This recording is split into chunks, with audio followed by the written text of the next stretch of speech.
teams. Well, you're on our team this morning, and it's called Star Power. And, of course, now it's powered by, Star Power is powered by Luke's Donuts in Avon, the official donut the official donut purveyor of the Saturday morning show. So, what do you have? Well, today we examine the 5 points of our Star Power model for drift. In design engineering and safety world, there's a field of study called human factors, an examination of how seemingly right decisions end up with catastrophic results. Are you drifting?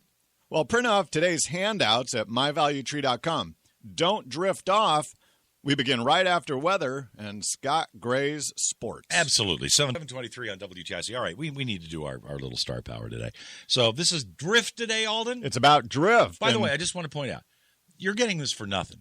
Alden is going, where are you going? You're going to Abu Dhabi? Looks like Abu Dhabi in April. This guy travels the world doing this stuff. You're getting it for free on Saturday morning, so here he is, Alden Davis. Well, to be at your place of peak performance, stay vigilant for drift. Drift is a concept that Professor Sidney Dekker at Lunds University in Sweden uses to describe a facet of human factors and system safety. When it comes to accidents, the traditional perspective is that human error is the cause. Inaccurate assessments, wrong decisions, bad judgment. But when an accident is viewed through the human factor lens, we determine how a person's assessments and actions made sense to them, given the circumstances at the time. It looks at the systems around the person. So what is drift? Well, let's look at your shower or bathtub as an example. Company comes to town and you scrub it clean. Looks beautiful. The following week, it looks good and you don't scrub it. Okay. Another week. And another week goes by. It appears to look good, and you don't scrub it. But slowly, very slowly, without any notice, it's dirty again. That's drift.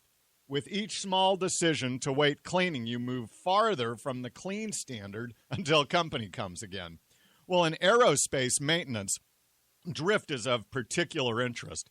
In January 21st of 2000, Alaska Air Flight 261 is en route from Puerto Vallarta to Seattle when the horizontal stabilizer freezes. All 88 people on board were lost in the Pacific. The cause?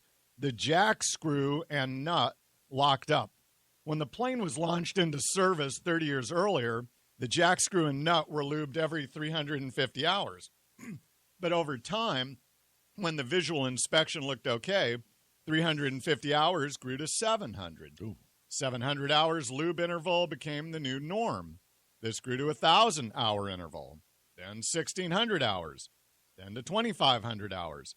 And when the plane crashed, there was at 5,000 hours between lubes.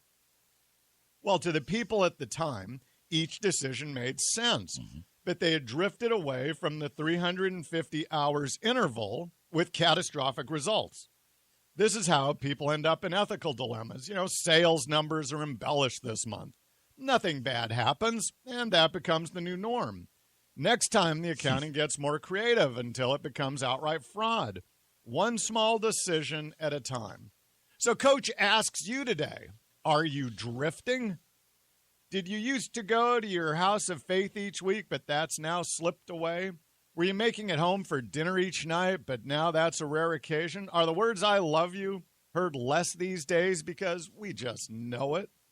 Look at today's handout, and let's work around our Star Power model. Remember, this is a 5-point model designed to help you get into action by combining together your attitude, appearance, abilities, associations, and accountabilities. Drift can set in any one of these areas. Point 1. Has your attitude drifted from gratitude to grumbling? That once positive self-talk has slipped into grousing about not being appreciated or your ideas respected or people not showing you the love? Has your appearance gone from suits to sweats? First the tie went, then the collar shoot moved to sports shirt under the blazer, then the suit pants moved to chinos, then the shoes moved to loafers, and because there was no negative consequence, now all you dress in are sweatsuits? Come on! You've drifted away from good grooming. How about your work habits? Have they gone from sharp to sloppy, missing deadlines, allowing typos to go through, passing along work that's not your best and calling it good? What about the people you know? Have you moved from involved to isolated? I know, you were tired and just didn't have the energy to entertain those colleagues from Europe. It's so understandable. But know this, the drift is underway. What about accountability? Once victor, now victim? Do you have more excuses these days for underperforming?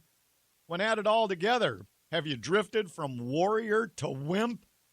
Come on, get back in the game. Drift is dangerous. Go to myvaluetree.com and get today's handout. Be stern with yourself and see where you have drifted and correct it. To be at your place of peak performance, stay vigilant for drift. Yeah. These are our days. I'm Coach Davis. Well, that was a good one. That was a very good one. Drift is an incredibly subtle but powerful concept.